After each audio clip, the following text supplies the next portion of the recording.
Kurt Steinhorst here, and we are in the middle of a series on how we more effectively allocate our attention. Today what we're going to talk about is a tip that I call being the proper you for the proper place. Just over to my left is 635. It's one of the big highways in Dallas. And you can see all these people that are flying down the road, going from place to place to place, home to work, dropping off the kids, picking up food. But what I want to talk about is how we have multi-use devices that for the first time in history allow us to be multiple people in every place that we're in and start blurring the lines so that when we go home, we bring work with us. When we go to work, of course, we bring home with us there. And we end up being multiple people in multiple places to the point that when I look at my life, husband Kurt gets interrupted very quickly by business owner Kurt. That quick call that then is interrupted real quickly by the funny text of social Kurt, somebody wanting to take advantage of athlete Kurt and go on a run. The last part actually is not true, doesn't apply at all to me, but maybe to you. And unfortunately, what happens there is we end up dividing our attention constantly more and more and more.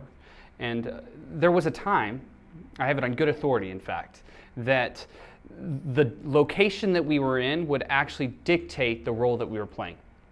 If we were in the field, we were working. If we were at home, we were doing the chores or we were hanging out with the kids.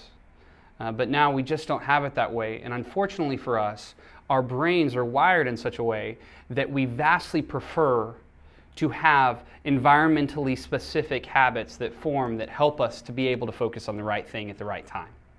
And so that's why we have to intentionally allocate what role we're going to play in the spaces that we're going to be in. Being the proper you for the proper place means knowing the answer to the question of who am I when I walk into the office? Who am I supposed to be at my desk? Who am I supposed to be when I go home, when I'm sitting on the sofa, when I'm in the break room, when I'm at lunch?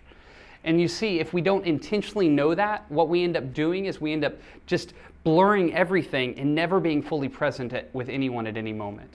So today, when you walk into your office, try not answering those texts that get you elsewhere.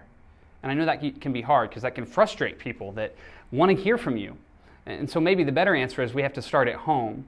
If you want to ask your spouse to not text you or not to interrupt you while you're at work, start being fully with them when you're there.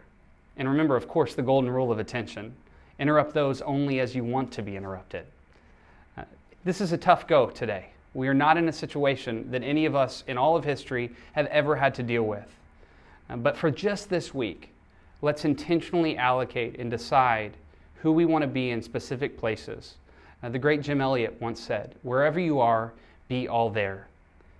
And so that's my goal for you. That's my goal for me this week. If you have any questions or thoughts or want to respond, give us some things that have worked for you. Would love to hear about it. Just tweet at me. It's at Kurt Steinhorst. And next week, we're going to continue the conversation. But until then, I want to thank you for your attention.